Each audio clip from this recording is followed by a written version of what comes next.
बेटे हम लोग का क्वेश्चन नंबर 1 कंप्लीट हो गया था एक्सरसाइज नंबर 1.2 में। अब हम लोग आगे बढ़ेंगे क्वेश्चन नंबर 2 पे, जिसका स्टेटमेंट कुछ इस तरह से है। क्वेश्चन नंबर 2 स्टेटमेंट है कि क्या सभी पॉजिटिव होल नंबर के रूट इरेशनल होते हैं। लिख रहा हूं बेटे, is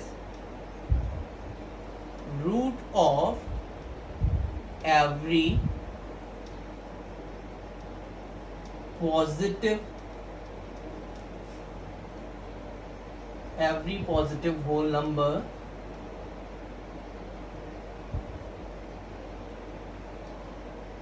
a irrational number, a irrational number. अच्छा चलिए, पूर्णांक बोला है ना उसने, तो होल नंबर नहीं, ये इंटीजर है। उसने हमसे बोला है कि is root of every positive integer. अब उस ये क्वेश्चन सॉल्व करने से पहले हमें ये समझना है कि स्टेटमेंट में हमसे क्या कह रहा है। वो कह रहा है कि जो मेरे पास इंटीजर्स होते हैं उसमें जो पॉजिटिव इंटीजर्स होंगे उनका जब हम लोग अंडर रूट लेते हैं तो वो हमेशा इरेशनल होंगे। तो यहाँ पे टर्म कौन कौन से आ रहे हैं? पहला टर्म आ रहा है बेटा पॉजिटिव इंटीजर्स, और दूसरा टर्म आ रहा है बेटा क्या हम लोगों का दूसरा टर्म आ रहा है बेटा इरेशनल नंबर। तो सबसे पहले हम लोग ये जान लें कि इंटीजर्स होते क्या है। देखिए इंटीजर्स होते क्या। इंटीजर्स को पहली बात तो हम लोग z से डिनोट करते हैं। हिंदी में इसको क्या बोलते हैं बेटा? पूर्णांक संख्याएं। पूर्णांक संख्याएं। इंटीजर्स होते क्या है बेटा? ये 0 से शुरू होते हैं, ठीक है, 1 2 3 4 5 6 सो ऑन, और इधर वैल्यू ये रहती है माइनस में, -1 -2 -3 -4, ठीक इसी तरह सो ऑन। अब देखिए इसमें जो ये वाला सेक्शन है माइनस वाला, इसे हम लोग कहते हैं नेगेटिव इंटीजर्स। क्या कहते हैं? नेगेटिव इंटीजर्स, है ना। और ये जो पॉजिटिव वाला सेक्शन है इसे हम लोग क्या कहते हैं बेटा? पॉजिटिव इंटीजर्स, है ना। चलिए वो हमसे क्या कह रहा है कि जो मेरे पास पॉजिटिव इंटीजर्स है। अब पॉजिटिव इंटीजर्स कौन कौन से हैं? देखिए पॉजिटिव इंटीजर्स कौन कौन से हैं बेटा मेरे पास यहाँ पे? ये है 1 2 3 4 5 6 सो ऑन, जहां तक आप काउंट कर सको। वो कह रहा है कि यदि मैं इन पॉजिटिव इंटीजर्स में से किसी का भी रूट लूं, किसी का भी अंडर रूट ले लूं, तो वो वैल्यू हमेशा इरेशनल होनी चाहिए। इरेशनल नंबर क्या होते हैं? मैंने आपको पहले ही बताया था। इरेशनल नंबर वो नंबर होते हैं कि जब उनको मैं अपॉन में लिखूं और सॉल्व करने की कोशिश करूं तो क्या होता है? उनका रिमाइंडर कभी भी 0 नहीं आता है। मैंने आपसे क्या बोला कि इरेशनल नंबर को p/q के फॉर्म में लिखने पर जब उन्हें सॉल्व किया जाता है तो उनका रिमाइंडर कभी भी 0 नहीं आता है। मतलब डायरेक्टली मैं कह सकता हूं कि इरेशनल नंबर को मैं p/q के फॉर्म में लिख ही नहीं सकता हूं। बात समझ में आई? ठीक, तो वो ये कह रहा है कि जितने भी मेरे पास पॉजिटिव इंटीजर्स हैं वो सब इरेशनल होंगे। इसका सीधा सा ये मतलब है कि इनको मैं p/q के फॉर्म में नहीं लिख सकता हूं। चलिए मैं उठाता हूं क्या, एक एग्जाम्पल लेता हूं। एक, देखिए एक का यदि मैं अंडर रूट लूं, है ना, तो एक का अंडर रूट क्या होता है? हमेशा 1। और चाहे मैं इसको एक ऐसे लिख रहा हूं या मैं 1/1 लिख रहा हूं, बात वही है। अब यदि मैं 1/1 को सॉल्व करने की कोशिश करूंगा तो देखिएगा 1 1 जा 1 और रिमाइंडर क्या हो गया? 0। तो भाई इसको तो मैं रेशनल नंबर के फॉर्म में लिख सकता हूं ना। तो देखिए ये क्या हो गया? रेशनल नंबर हो गया। जबकि क्वेश्चन में वो हमसे क्या कह रहा था भाई? क्वेश्चन में हमसे क्या कह रहा था कि यदि हम पॉजिटिव इंटीजर्स का रूट लें तो उनकी वैल्यू क्या होनी चाहिए? हमेशा इरेशनल होनी चाहिए। ये चीज तो यहाँ प्रूफ गलत हो गई, है ना। चलिए दूसरा एग्जाम्पल लेते हैं, मैं लेता हूं यहाँ से 4। चलिए √4 कीजिए, ये पहला एग्जाम्पल हो गया। ये दूसरा एग्जाम्पल मैं दिखा रहा हूँ आपको। √4 कीजिए। √4 मुझे पता है क्या होता है, देखिए 2 × 2, और ये दोनों 2 हैं तो 1 बाहर निकल आएगा 2। अब मैं क्या कर रहा हूँ, इसको p/q के फॉर्म में लिखना चाह रहा हूँ, तो 2/1 कर लिया मैंने, है ना। अब मैं 2/1 को जरा सॉल्व करके देख रहा हूँ, 1 से 2 को डिवाइड करूंगा तो 1 2 ज़ा 2, रिमाइंडर क्या 0। तो मतलब भाई ये भी क्या हो गया, ये भी हो गया क्या, रैशनल नंबर। बात समझ में आ रही है। तो यहां से हमें ये चीज क्लियरली समझ में आ रही है भाई कि यदि पॉजिटिव इंटीजर्स का हम लोग रूट लें तो ये जरूरी नहीं है कि वो क्या होंगे, इरेशनल होंगे। ये चीज जरूरी नहीं है। अब देखिए √2 इरेशनल जरूर है, क्योंकि √2 की वैल्यू आप जितना सॉल्व करते जाओगे वो आगे बढ़ती चली जाएगी, कभी भी टर्मिनेट नहीं होगी। तो √2 जरूर इरेशनल है, लेकिन 1 इरेशनल नहीं है, 4 इरेशनल नहीं है, 9 इरेशनल नहीं होगा। क्यों? क्योंकि 9 का अंडर रूट होता है 3, और 3/1 पूरी तरह से टर्मिनेट हो जाएगा। इसलिए जब हम लोग पॉजिटिव इंटीजर्स की बात करते हैं तो इसका जो अंडर रूट होगा वो इरेशनल भी हो सकता है, रैशनल भी हो सकता है। ये फिक्स नहीं कि वो केवल रैशनल होगा या वो केवल इरेशनल होगा। तो मतलब गिवन जो स्टेटमेंट है वो क्या है बेटा, वो है फॉल्स। और कारण क्या है, मैं रीजन नीचे यहां पे लिखे दे रहा हूं, बिकॉज रूट ऑफ इंटीजर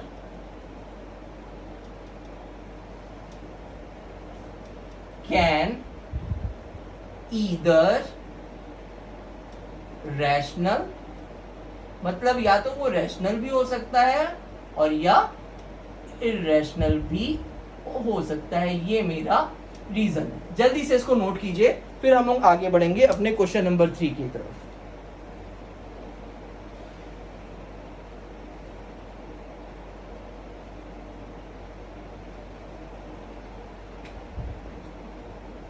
तो चलिए बेटे अब हम लोग आते हैं क्वेश्चन नंबर 3 पे, जो इस एक्सरसाइज का लास्ट क्वेश्चन है। उसमें हमसे कह रहा है, स्टेटमेंट देखिए हम लोग सबसे पहले नोट करेंगे। स्टेटमेंट क्या है क्वेश्चन का, कि संख्या रेखा पर √5 को किस प्रकार निरूपित किया जा सकता है। वो हमसे कह रहा है रिप्रेजेंट √5 ऑन नंबर लाइन। वो हमसे कह रहा है कि हमें नंबर लाइन पे क्या करना है, √5 को रिप्रेजेंट करना है। ठीक है, तो अब हमें ये सीखना है कि भाई हम लोग नंबर लाइन पे रिप्रेजेंटेशन करते कैसे हैं। अच्छा, नंबर लाइन होती कैसी है ये समझिए। सबसे पहले नंबर लाइन के सेंटर पे होता है 0, राइट हैंड साइड हमेशा होती है पॉजिटिव इंटीजर की 1 2 3 4 5, और लेफ्ट हैंड साइड होती है बेटा हमेशा नेगेटिव इंटीजर्स की -1 -2 -3 -4 -5 एंड सो ऑन। अब देखिए यदि कोई गिवन नंबर होल नंबर होता या कोई इंटीजर होता है ना, तो उसको हम लोग डायरेक्टली नंबर लाइन पे प्लेस कर सकते थे। जैसे वो आपसे कहता कि आपको 5 नंबर लाइन पे प्लेस करना है, तो आप 5 पे सीधे पॉइंट लगाते और यहां से यहां तक की लाइन को डार्क कर देते, आपकी नंबर लाइन पे 5 रिप्रेजेंट हो जाता। वो आपसे कहता कि आपको -2 दिखाना है, आप -2 पे डॉट करते, यहां से 0 से लेकर -2 तक लाइन को डार्क कर देते, आपका -2 रिप्रेजेंट हो जाता। बात आ रही है अंडर रूट की। अब अंडर रूट को रिप्रेजेंट कैसे करते हैं, तो उसका मेथड क्या होता है, देखिए मेथड क्या होता है, मैं पहले वो लिख रहा हूं, ध्यान से समझिएगा। √5 में जब कोई नंबर अंडर रूट में हो, if given number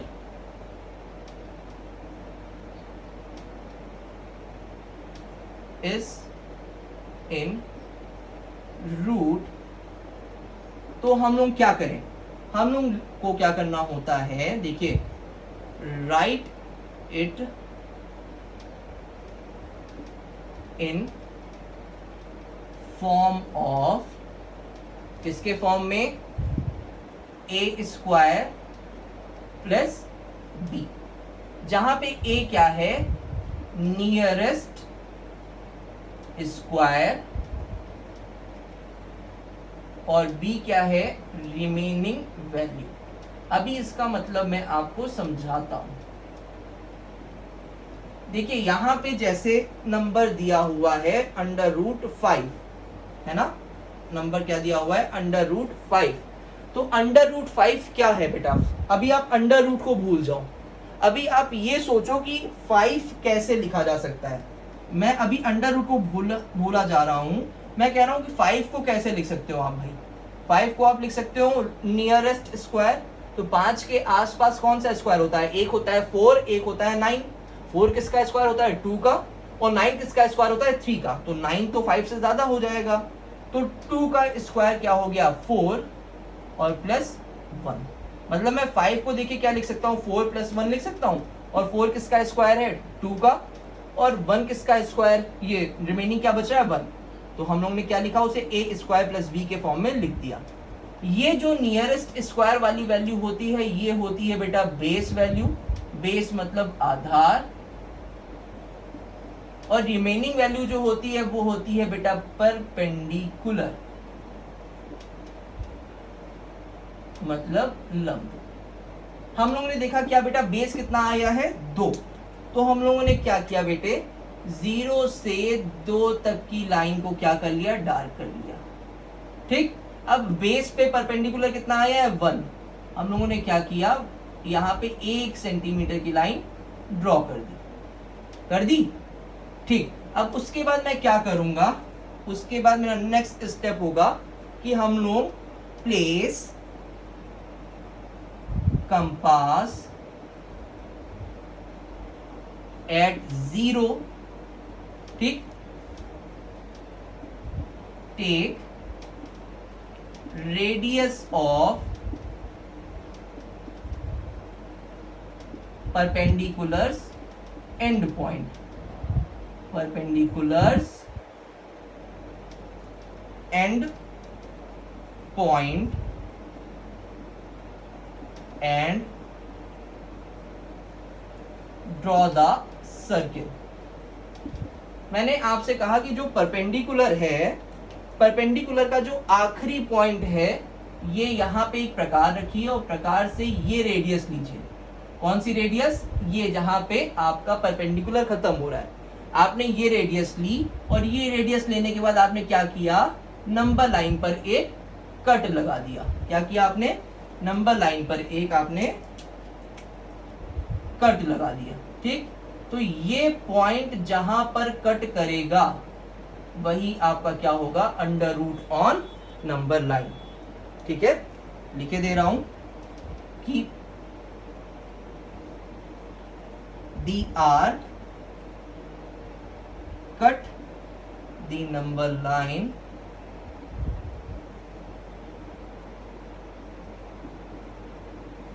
is the point which represent value of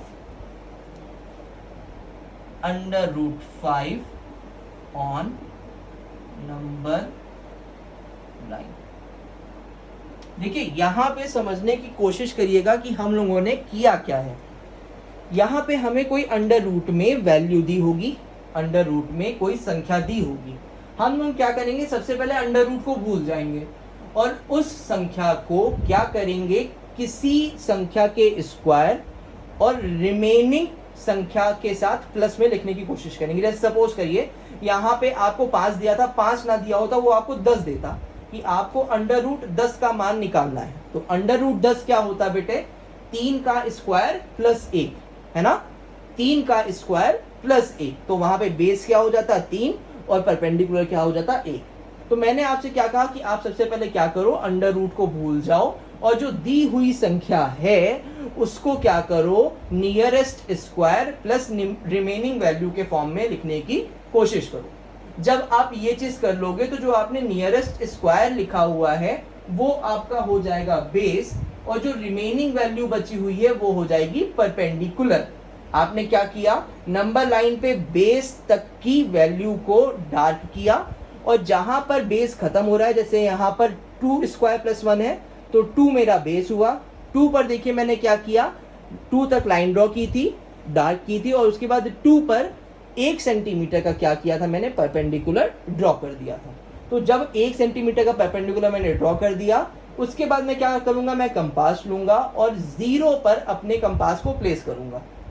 0 पर अपने कंपास को प्लेस करने के बाद मैं क्या कह रहा हूं आपसे कि आपने जब यहां पे कंपास प्लेस किया, तो आप जो परपेंडिकुलर का एंड पॉइंट है उसकी रेडियस लो, और जब आप ये रेडियस ले लोगे, आप एक आर्क लगाओगे, और वो आर्क जहां पे भी नंबर लाइन को कट करेगा, वही आपका under root on number line की वैल्यू शो करेगा। डन बेटे।